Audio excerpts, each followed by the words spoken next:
ಜಪಾನಲ್ಲಿ ವೃದ್ಧರನ್ನ ಹೇಗೆ ನೋಡ್ಕೊಬೇಕು ಅಂತ ಚಿಕ್ಕ ಮಕ್ಕಳಿಗೂ ಕೂಡ ತರಬೇತಿನ ಕೊಡ್ತಾರೆ.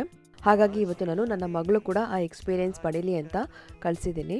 ಮೊದಲನೇದಾಗಿ ವಯಸ್ಸಾಗಿರೋರ ಮಸಲ್ಸ್ ಬೋನ್ಸ್ ಎಲ್ಲ ಹೇಗಿರುತ್ತೆ ಅಂತೇಳಿ ಎಕ್ಸ್ಪ್ಲೈನ್ ಮಾಡ್ತಾರೆ. ಅದಾದ ನಂತರ ಮಕ್ಕಳಿಗೆ ಬೆಲ್ಟ್ ಎಲ್ಲ ಹಾಕಿಬಿಟ್ಟು ನಿಂತ್ಕೊಂಡು ನಡೀರಿ ಅಂತ ಹೇಳ್ತಾರೆ. ಆವಾಗ ಮಕ್ಕಳಿಗೂ ಕೂಡ ಗೊತ್ತಾಗುತ್ತೆ ವಯಸ್ಸಾಗಿರೋರ ಬಾಡಿ ಕಂಡೀಷನ್ ಯಾವ ರೀತಿ ಇರುತ್ತೆ, ಅವ್ರಿಗೆ ನಡೆಯೋದು ಎಷ್ಟು ಕಷ್ಟ ಆಗುತ್ತೆ ಅಂತೇಳಿ ಮಕ್ಕಳು ಕೂಡ ಎಕ್ಸ್ಪೀರಿಯೆನ್ಸ್ ಮಾಡ್ದಂಗೆ ಆಗುತ್ತೆ. ಆಮೇಲೆ ಮಲಗಿರೋರನ್ನ ಹೇಗೆ ಏಳಿಸ್ಬೇಕು, ಹೇಗೆ ಕೂರಿಸ್ಬೇಕು, ಹೇಗೆ ವೀಲ್ ಚೇರಲ್ಲಿ ಶಿಫ್ಟ್ ಮಾಡಬೇಕು ಅಂತೆಲ್ಲನೂ ಹೇಳ್ಕೊಡ್ತಾರೆ. ಅದಾದ ನಂತರ ಹೇಗೆ ರೆಡಿ ಮಾಡಬೇಕು ಅಂತೆಲ್ಲನೂ ಸಣ್ಣ ಸಣ್ಣದ ಬೇಸಿಕ್ ಸಿಂಪಲ್ ಥಿಂಗ್ಸ್ನ ಹೇಳ್ಕೊಡ್ತಾರೆ.